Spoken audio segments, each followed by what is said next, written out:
So this is LIT 107, Creative Writing 1, Practical.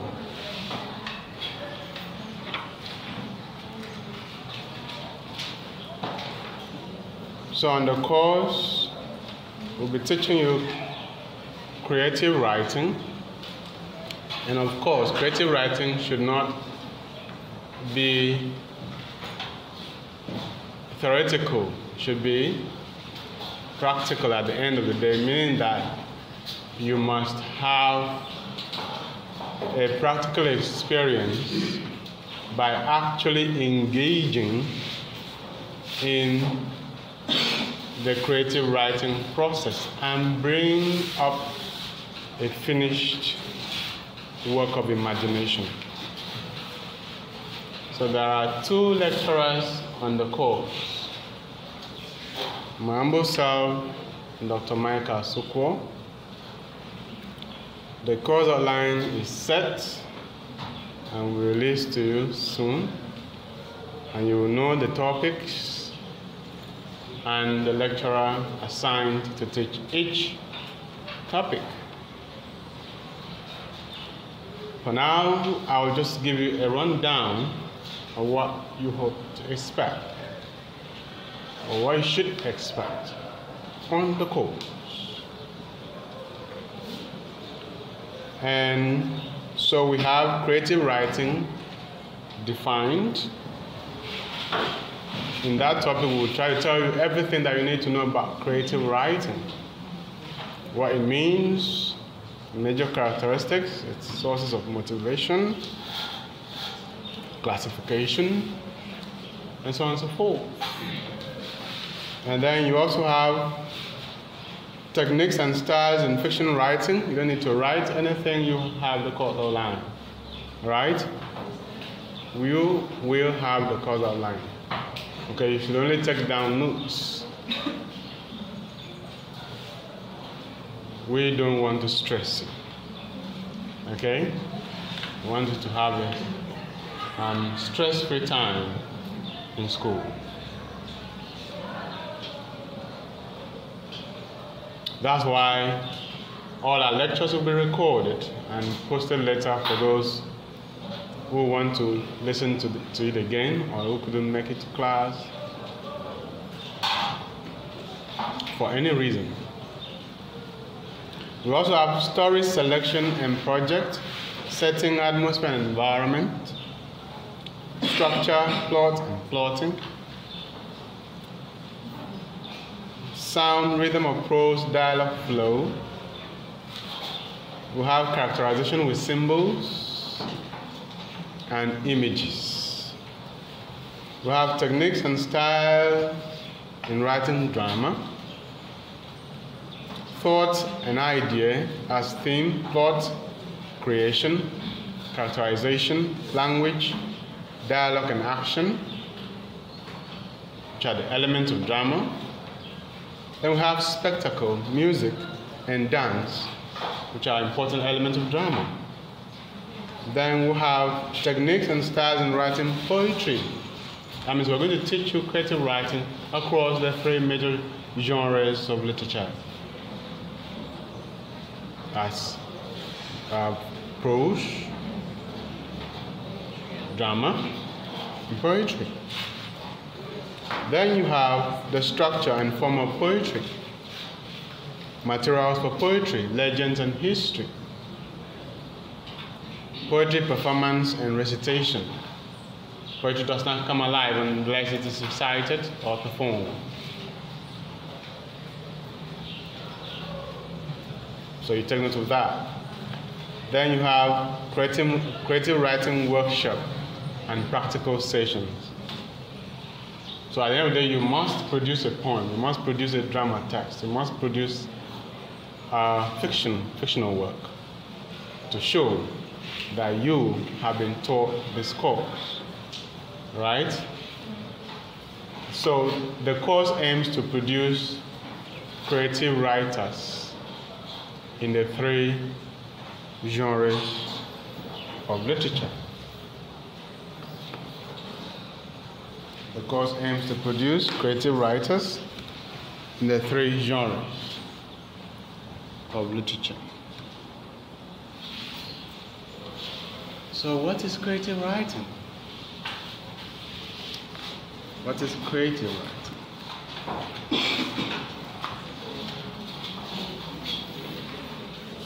Creative writing is also called imaginative writing. Creative writing is also called imaginative writing.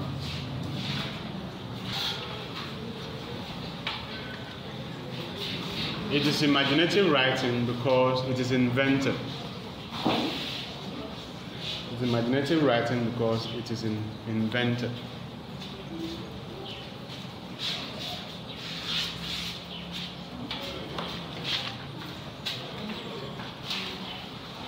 It is an invention of the author's mind. Creative writing is a kind of writing that is invented by the author's creative mind.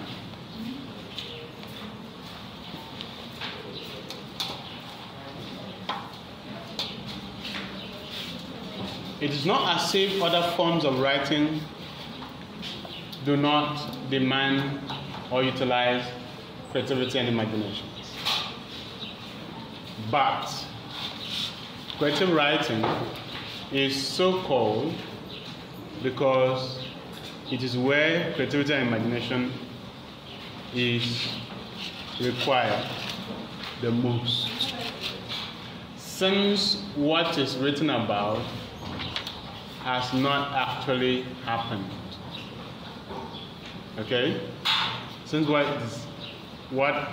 is written about has not actually taken place.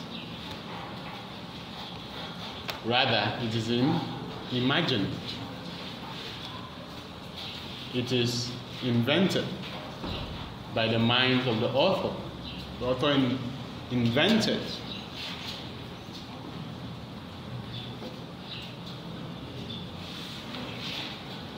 So creative writing can be differentiated from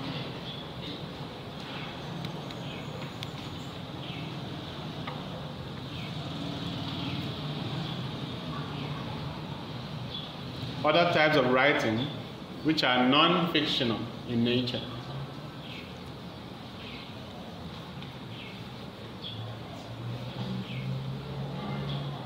Non-fictional writings are based on actual occurrences.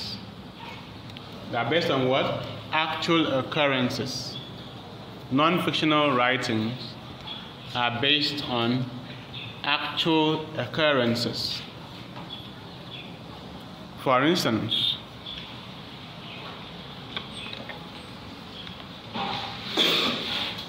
people are traveling to Abuja and are kidnapped by hoodlums. And then the journalist comes along and reports that story, giving the time and the place the incident happened. He said, yesterday, while this bus was on its way to Abuja, it was attacked by hoodlums and the passengers were kidnapped. That is not creative writing. It is not creative writing because the event actually happened. The author might need imagination and creativity to write it, to make it beautiful, right? But that does not still make it creative writing, because the story actually happened. But supposing someone sits down and decides to write about a kidnap event that has never happened, he just invented in his mind. So let me just imagine that there was a kidnap event. Let me use names, even though those names did not, nobody like that was kidnapped. I can call the person Okun, call the person Edet, and call the person Musa. Okay? I can name the road Obi Ogbo Road, even if there's no road like that. Okay? I can say that Obi Ogbo Road leads to Abuja, whereas there could be nothing like that. But it is realistic enough for one to believe that it is possible.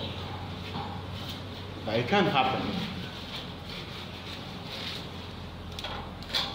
But it did not happen. Never happened. It's only possible that it could happen. So that's creative writing. The invention of the mind of the author. And this is what stands out writers. Creative writers from other types of writers, like the journalists, like the historians. The historians are particular, concerned about reporting the truth and the facts. Because if they do not do that, then they jeopardize their career. Same as the journalist. He's interested in reporting events that are true. He has to go to the scene to verify. He has to interview witnesses. He has to see evidence before he could report. He has to hear from all the sides because he wants to report as much truth as is possible. The journalists and the historians are concerned about the veracity of the occurrence because they report actual events.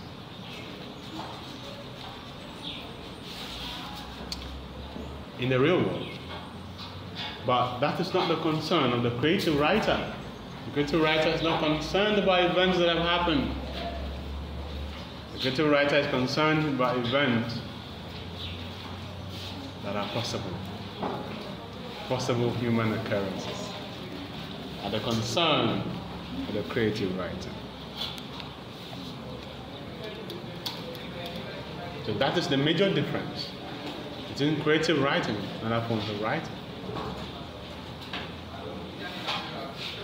It's an invention of the author's mind. Now, this is why creative writing is normally called fiction. Fiction. F-I-C-T-I-O-N. Fiction. Because it is a lie. It is what? A lie. L-I-E. Okay? Very well. It's a lie.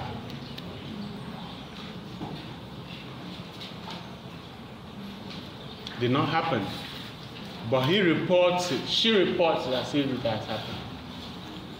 Giving it, situating it in time and space. Creating characters to make it look real. Creating situations that we are familiar with to identify, in order for us to identify with the occurrence, with the event. And the creative writer usually does this for what? For entertainment purposes. Because he wants to entertain. Primarily, he wants to entertain us.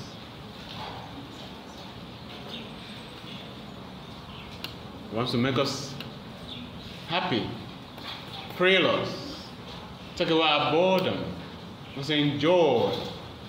Because every human being loves stories. Every human being loves stories.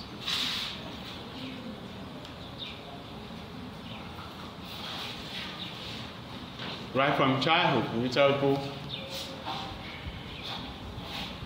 let me tell you a story, they will pick that ears and they will listen. Including bedtime stories about monsters and dragons, witches, and wizards, and the ghost land, moving mountains, and rivers that flow only black. Lands where people have two heads. Okay? And in places where only animals live. but they interact like they are people. These are fascinating stories that teach us bravery, honesty, respect for constituted authority, love, need for peaceful coexistence with other human beings. Why? Because stories are carriers of ideologies. Behind every story is an ideology. So stories are not innocent. Stories are not usually told for their own sake. There's an ideology being sent across to those who listen. To make the child brave, to make the child courageous, to make the child choose good over evil.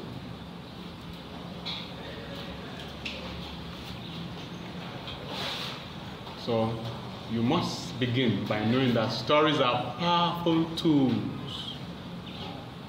shaping the mind of the individual and even transforming our lives and society. We can do this through the kind of stories that we tell about ourselves and societies and our world.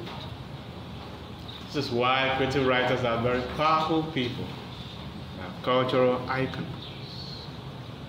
Anytime, anywhere. It's the reason why you must aspire, you should aspire to be a creative writer. One that stands out among the rest.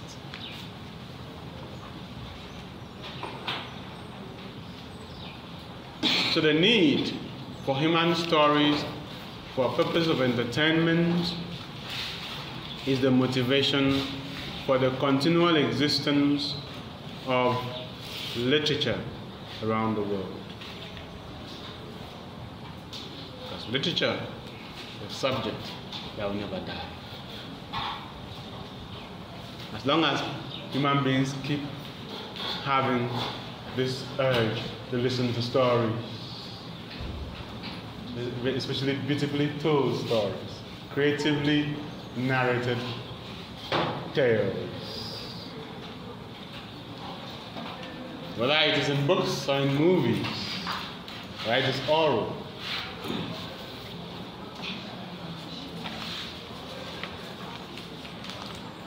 We will continue to have creative writing and its relevance in human society.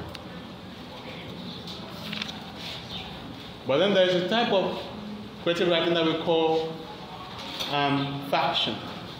Remember that creative writing is not a slave to fact. In fact, creative writing aims to distance itself from facts as much as it's possible, because that's what makes it creative and imaginative. Because you have to tell stories that are possible stories. That means they can happen, but have not happened actually. They can happen. That's what makes creative writing and literature higher than the rest of the writing. Because literature deals with possible events, not actual human events. That's why literature is higher than history. That's why literature is higher than history.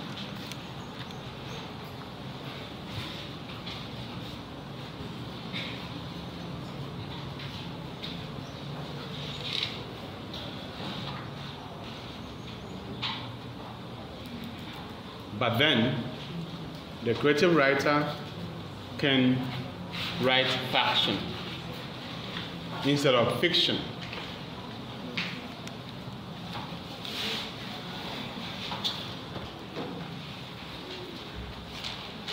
Faction is a combination of facts and fiction. Faction is a work of art which combines facts and fiction as its material. Is it material? Is it resource or resources?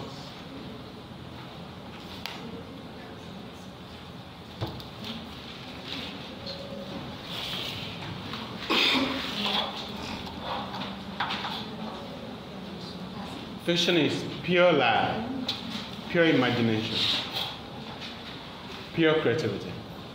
But faction is a combination of fact and fiction.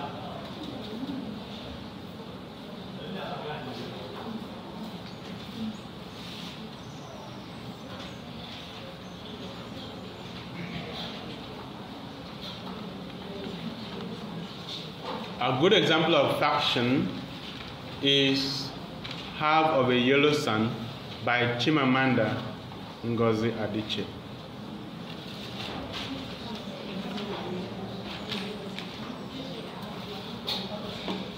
Half of a Yellow Sun by Chimamanda Ngozi Adichie.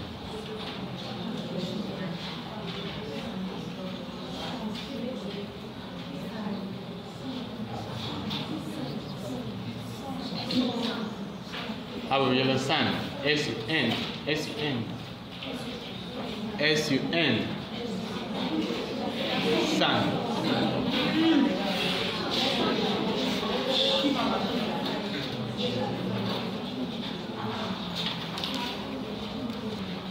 Half of a Yellow Sun by Chimamanda Ngozi Adichie is faction because it is a fictional recreation of the Nigerian Civil War story, Nigerian Civil War events. It is what? A fictional recreation of the Nigerian Civil War events.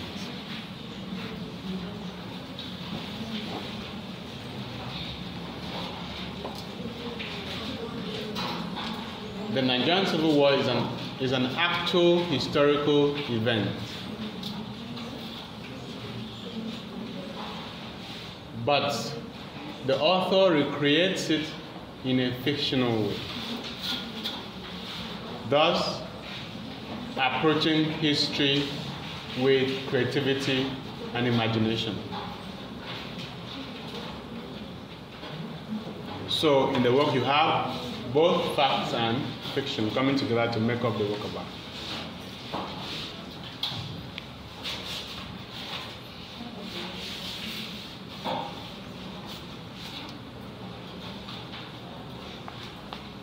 So what that tells us is that history can be a source of creative writing. History can be a source of creative writing.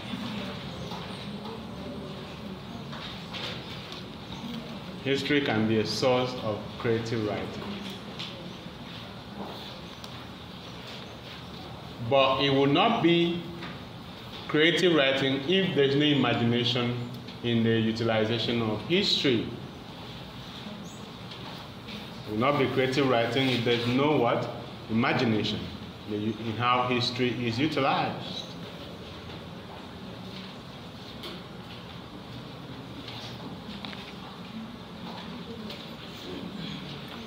So that is the relationship between history and creative writing. A creative writer can situate his work or can use history as a raw material for the story, but he would have to do that in an imaginative and creative way, so as to have a kind of fictional distance from history.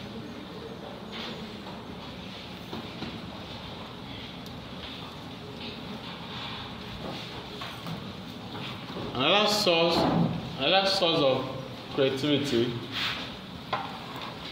source of creative writing, is personal experience. That source of creative writing,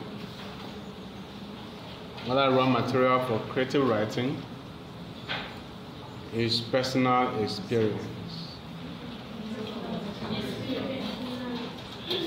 Personal experience.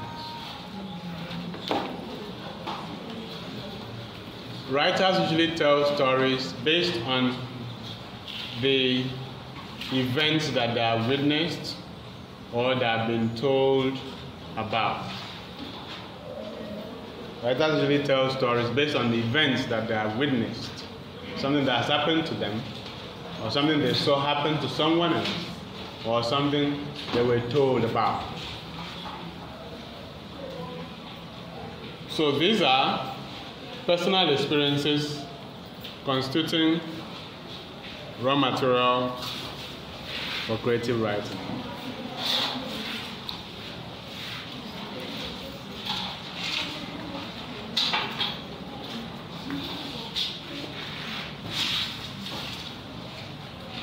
It is at this point that we normally say that literature does not exist in a vacuum. Literature does not exist in a vacuum. That statement means that there is usually an event, whether personal or collective, that informs the writing of literature. Literature does not exist in a vacuum.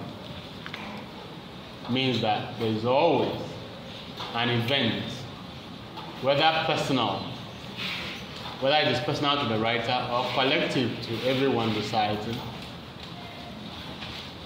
that informs the writing of a work of literature. Whenever you pick up a literary text, you could always try to find out the vacuum it tries to fill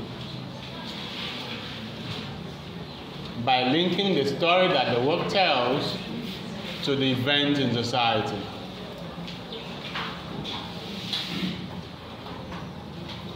Let's take, for instance, Chinua Achebe's Things Fall Apart. Let's take Things Fall Apart by Chinua Achebe, for instance.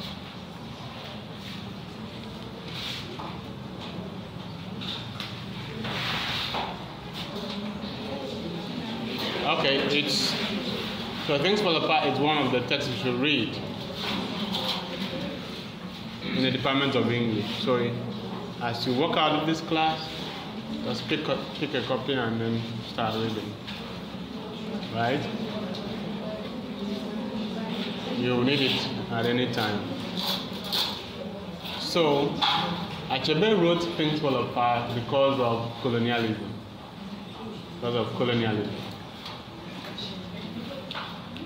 Chinua Achebe wrote Things Fall Apart because of the incident of colonialism.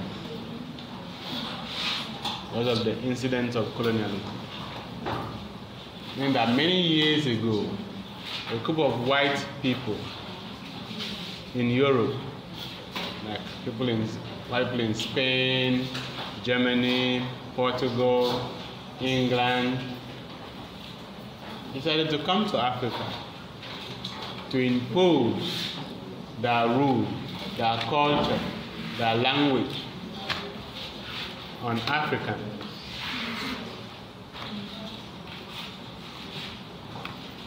Making us to forget about our culture, our language. That's why most of you speak English today, wear English dress, buy imported materials. Alright? And so, Achebe witnessed colonialism in his time, because it happened when he was alive, in his childhood. And when he grew up, he decided to write about it in the novel Things Fall Apart, as a way of telling people how to avoid the perils or what colonialism did to us, making us to forget our way of life. So you could see that colonialism as an event that informs Chinua Achebe's Things Fall Apart is not only personal to the writer, it's also collective to the generality of Africans and Nigerians and Igbo peoples. Again, remember the statement I made, that this story is not written in a vacuum. It does not exist in a vacuum. Something has to inform you. Okay, let me take a text that probably you're familiar with. Say second-class citizen. say unexpected joy at home. Okay? If we take second-class citizen, the vacuum that the text fills is the poor treatment of girl children in African society, the poor treatment of women by men in society, the poor treatment of wives by husbands in African society, where they are looked upon as second class, right? The struggle of the woman to be seen, to become something in a society that privileges male over female. Okay? And you must understand that Second Class Citizen is an autobiographical novel. It is an autobiographical novel because most of the incidents narrated in the fictional work are personal to the author. The author actually had a bad marriage, had a bad husband, who burnt her manuscript, did not support her. So all she did was just to change the character's name to Francis, so that the husband would not get angry or sue. But it's a story, it's a personal story. But in that personal story, she also tells the stories of other African women, what they're going through, because sometimes we are not alone in what we are going through in life. So your story can resonate with the stories of other people around. So personal experience is a veritable source of creative writing. In fact, most beautifully written, great literature stems from the personal experiences of the author.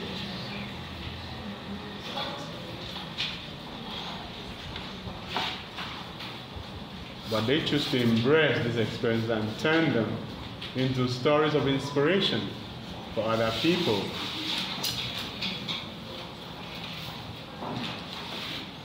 You know how something happens to somebody and somebody says, if I survive this, I'm going to write a book. Why are you writing the book? Writing the book so that if there is anyone that is going through the same situation, they can be inspired by your story and how you overcame. But they have to fictionalize it for the purpose of creativity. Otherwise, you might want to write a memoir. You might want to write biography. Because biography is an aspect of non-fiction, same as memoir, same as autobiography.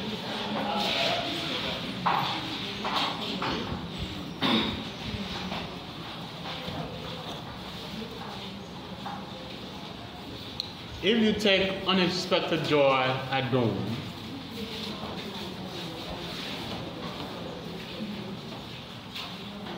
you know, recently when we were playing the AFCON, we had a lot of bad blood, as it were, among the African countries. The major one was the one between Nigeria and Ghana. Okay? And so you must understand that this rivalry between Nigeria and Ghana did not start today. It has perhaps a political and an economic history that goes as far back as the 1960s. So you might just, some of you who were born yesterday might just come up and then see how Nigeria and Ghana are always fighting each other. Everyone will say, my jollof rice is better than yours. Understand? Everyone will say, you don't have light. Understand? Why should a human being not have light in their country? And they are proud. Okay? There's a history. Okay? And the story is that once upon a time, Nigerians and Ghanaians were friends. Okay? We used to be friends. We used to love each other. Okay?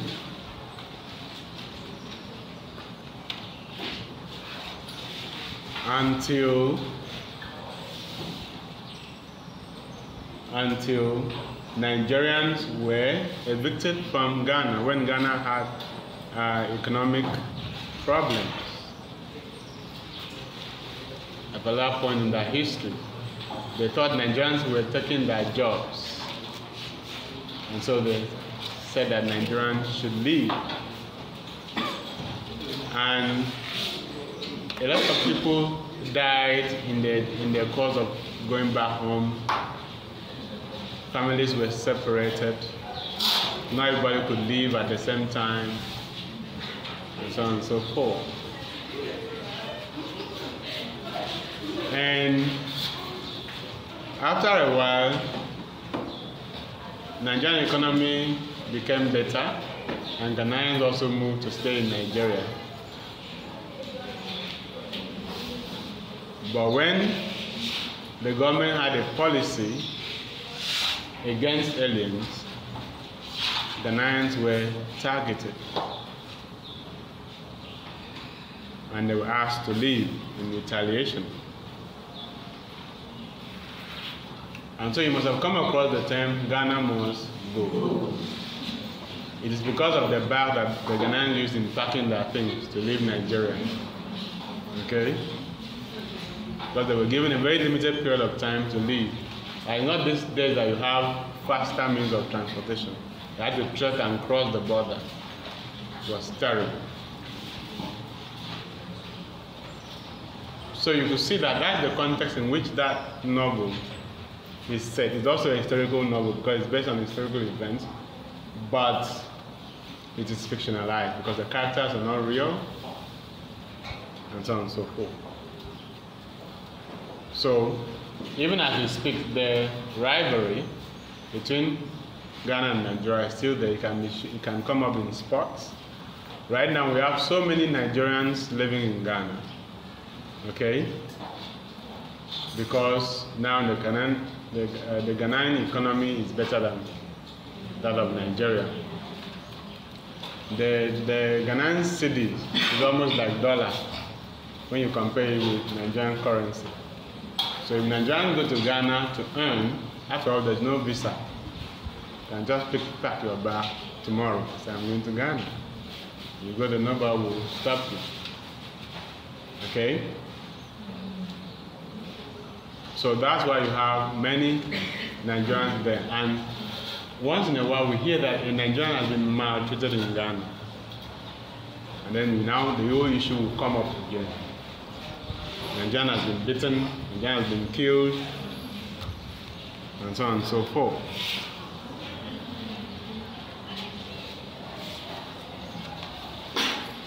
And the question is, why do we have this rivalry between the two nations who are supposed to be brothers and sisters? Why? Why the division? Why the subtle hate? It is because of what we call colonial boundary. Colonial boundary. Okay? Before colonialism, Africans existed in their various kingdoms. Alright? The kingdom could have been homogeneous. Maybe you had the Benin Kingdom and the Oyo Empire, that had their own homogeneous people. But when the colonial masters came, they could divide a part of Yoruba Kingdom, Oyo Empire, and divide a part of Benin Kingdom and make it one country. without consulting the people to ask them how they want to remain, how they want to stay, or whether they even want to be together as a nation. So lumping different people as a country is what creates the problem, because first you have to be loyal to your nation without understanding that you are supposed to be all African. First of all, before you think of national boundaries. So the colonial boundaries, one of the problems of colonialism in Africa. That's why you find a Nigerian finds it difficult to stay safe in a country outside Nigeria, still in Africa. Okay? So how about in South Africa, where we have xenophobia?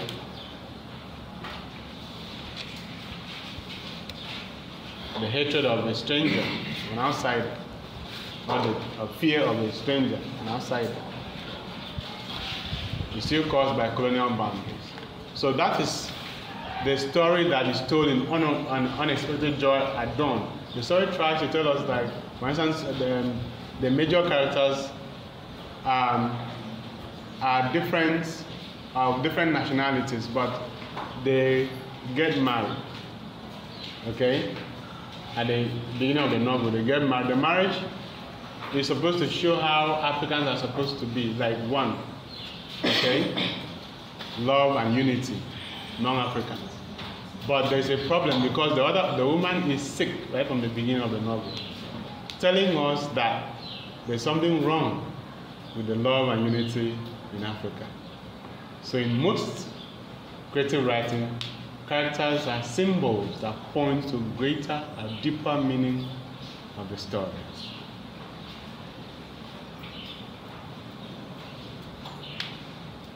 There's supposed to be love between Africans, among Africans, Nigerian and Ghanaian. Okay? But the woman is seriously ill, which shows that there's something wrong with our claim of Pan-Africanism.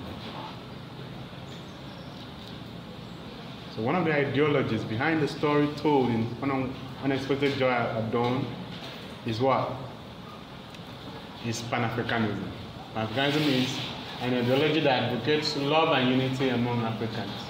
But in that novel, that Pan-Africanism is problematic because Africans don't allow one another in their country. Ghanaians don't allow Nigerians to enter their country. Nigerians don't allow Ghanaians to enter their country. And that causes a lot of problems. Okay?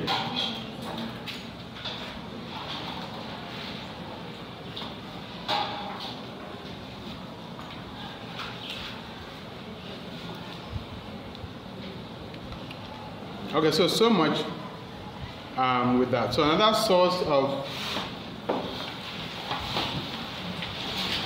raw material, another source of story, another story source for creative writers, for creative writing is myth. Myth or legend. Myth or legend. Myth.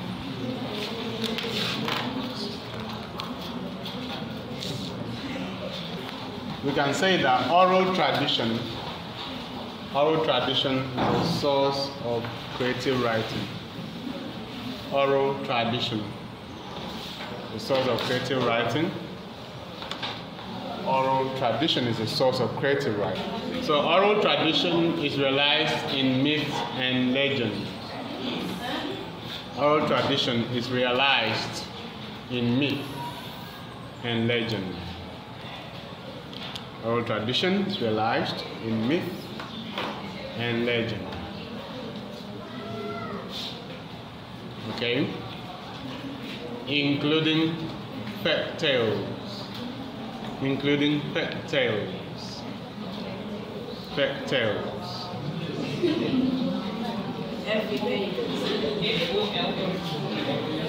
F-O-L-K-T-A-L-E-S. Fairy tales. Right. Okay. or proverbs. Proverbs. Proverbs. Proverbs. Songs. Songs. S-O-N-G-S. Songs. S-O-N-G-S. Chants. Chants. C-H-A-N-T-S. C-H-A-N-T-S. Chants. Okay?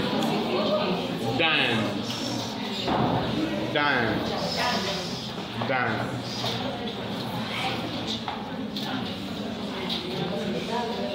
Tongue twisters.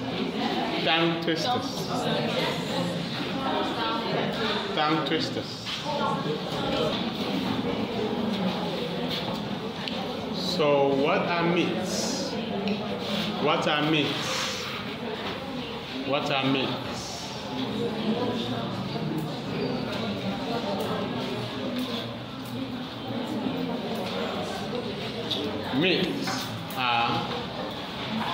Myths are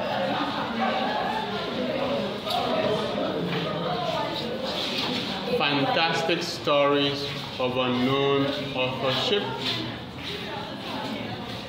Myths are fantastic stories of unknown authorship.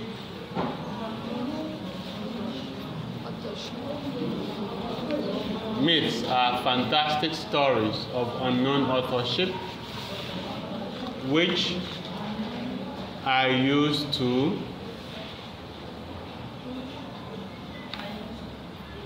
rationalize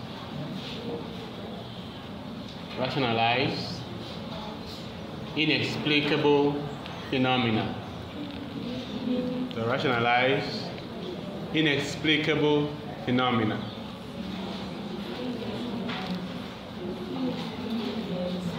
Observed in the environment of the primitive man. Observed in the environment of the primitive man. Observed in the environment of the primitive man.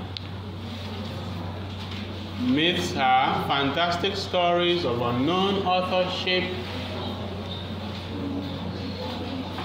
which are used to rationalize phenomena observed in the environment of the primitive man.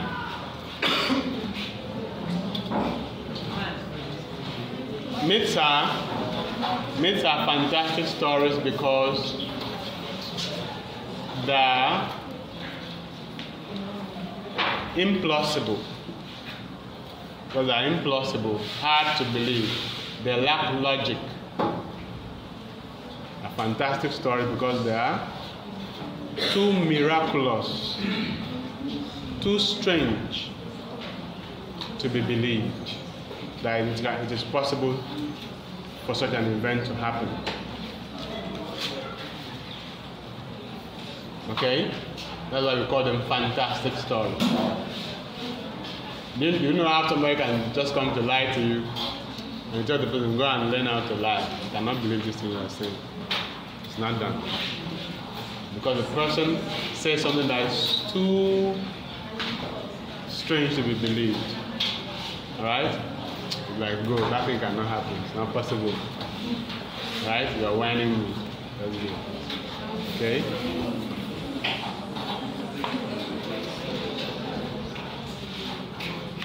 That's a fantastic story. Okay? Imagine somebody coming to tell you, come. I saw a snake that had the body, half of the body is man, the other half is snake. What will you tell the person? Then what are you trying to say? Not true. Okay?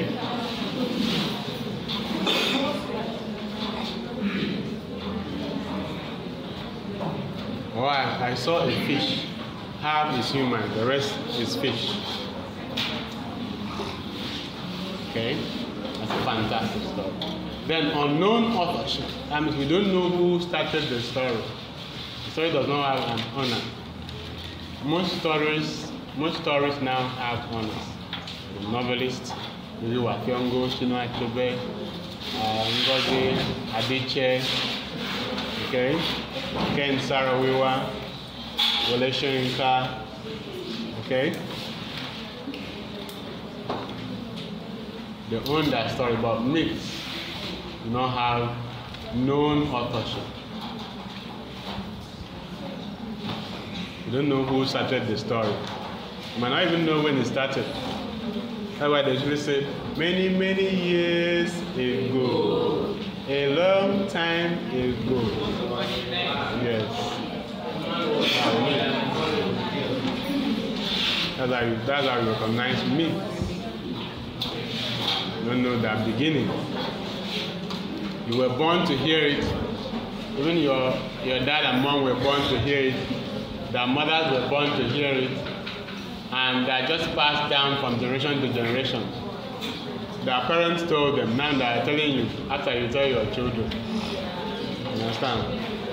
And when they ask you, Mom, how did you hear this story? Say, this is how I was told. I don't even know who started it. So unknown authorship is a characteristic of myth. Okay? And the most important part in the definition of myth is its function. Is what? Function. Its function. Right? Its function. Good. Because myths are used to explain away the things that the early men, the primitive man, did not understand in nature. Any occurrences that the primitive man could not make sense of in nature, you use myth to try to explain it away, so as to cope with the events or with the occurrences. So that's why we said myths are used to rationalize inexplicable phenomena. So that's what that big grammar means. That there are stories that the primitive men told themselves to cope with their lack of understanding of what is happening in the natural environment. Okay?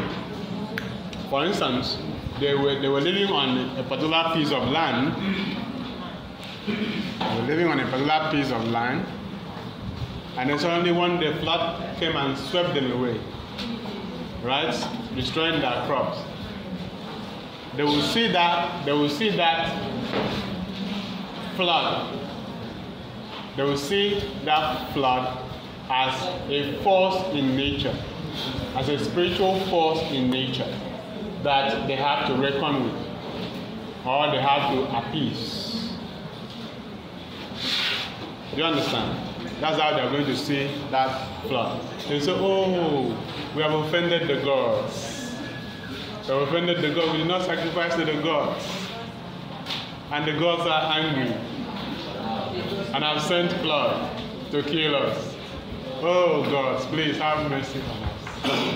We are going to do our sacrifice. Because they lacked comprehensive understanding of what was going on. In today's world, will people say we have offended the gods? No. They will not say that they are offended. All right? They rather use one scientific reason to explain it. Okay? Tidal wave, motion of the earth. Okay? Climate change. All right? Not sacrificing to the gods. All right? But it's quite interesting that even in the 21st century, like some weeks ago when we had heat, some people were praying to God to stop the heat. All right? Some people said that, some people even said that hell, somebody had opened hell, the door of hell. I forgot to shut it. You understand? And so that the fire of hell was pouring down.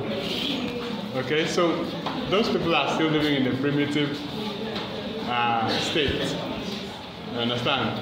Because they are spinning myth. They are spinning myth because we want to understand why the world is so hot. But since they do not have a scientific mind, they spin myth to make sense of it. Or why the world is so hot. Okay? So that hell is open. Okay? So you could see that people have not stopped manufacturing myth even in the 21st century. Because it helps them to explain away the things they lack understanding about. So maybe then we cannot probably say that the early men were primitive. No, they were actually intelligent because that's what intelligent human beings do. They devise stories to cope with realities. Right? Human beings devise stories to cope with realities. There has to be a story somewhere. Why do we have economic hardship in Nigeria? Someone said Bulaba. It's Bulaba that's caused it. All right?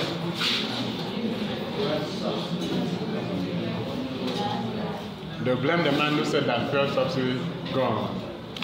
Understand?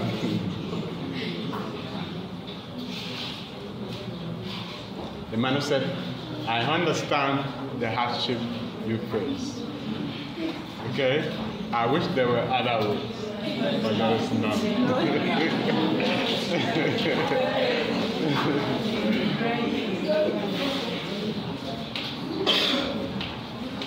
So there has to be a story somewhere.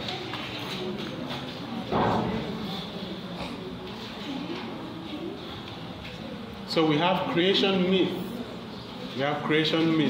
Sometimes the primitive man will sit down and ask, like, how did we even come to be? How did life begin? How did we come to be in the world? And everyone will say, maybe there was someone who used mud to create us. And after that, we became human beings. You understand? So you must understand that even the creation story in the Bible is myth, and nothing more than myth. Of course, you must understand that the Bible is literature. The Bible is what? Literature. One of the greatest literature in the English language. One of the greatest texts in English literature. But you have spiritualized it. All right?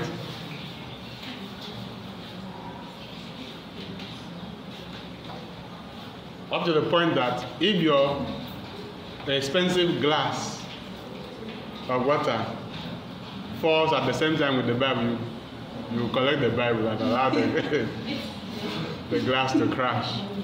The Bible is precious. You know? It's a literature of a people. Should be read as a literature of a people.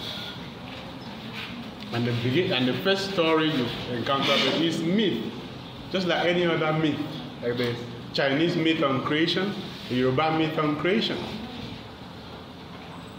Because when you put all of them together, they have the same structure. Because many years after, science came along and said, look, you cannot create the world in 7 days. Cannot possibly create man in 7 days. Cannot even possibly create all that we have in the world in 7 days. So the 7 days then is a metaphor for the duration that it took for man to evolve to be where it is today. It's a metaphor. It could be 7 billion years.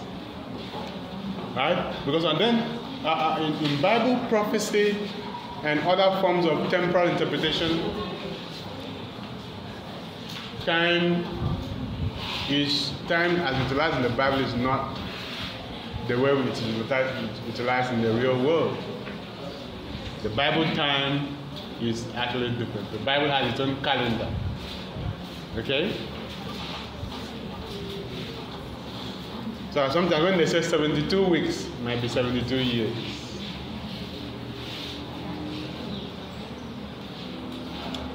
right? But we still have human beings persist in that belief the world was created in 7 days.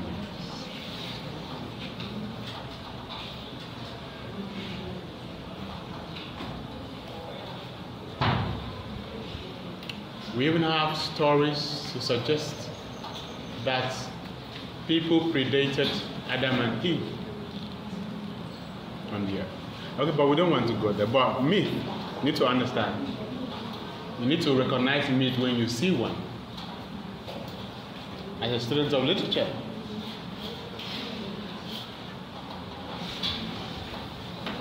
So the Bible is a book of fantastic stories. Okay? For instance, where an individual tells the sun to stand still.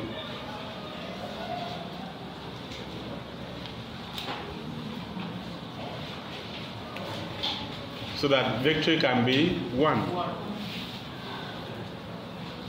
But science came along many years after and said that the sun never moved. The sun never moved. It is the earth that moves, that revolves around the sun. The sun is a fixed star. It was a fixed star. You don't want to say it. The fact that you don't want to say it does not mean that it is not a fixed star. Okay? The sun is a fixed star. It remains one place for millions of years that it has been in existence. It has never moved. Okay? And so you were told in the Bible that the sun was asked to stand still when it has never moved from the perspective of science. What actually moved was the earth. And if there's anything that stood still, it was the earth that stood still and not the sun.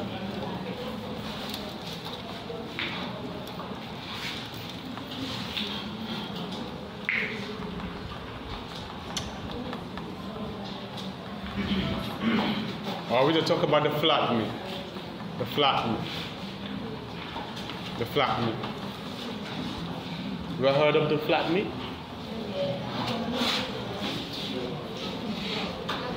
You ever heard of the flat myth? You also have the flat myth in the Bible. With Noah as the central character.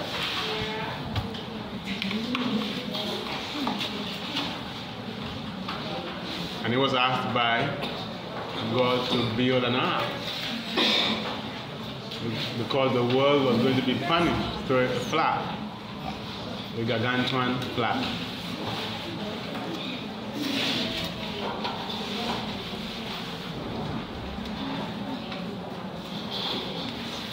But we also have other flood myths in other cultures.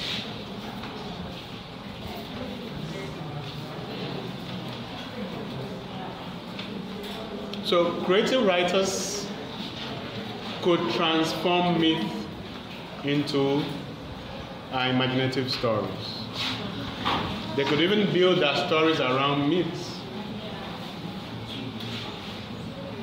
They could even build their stories around myths.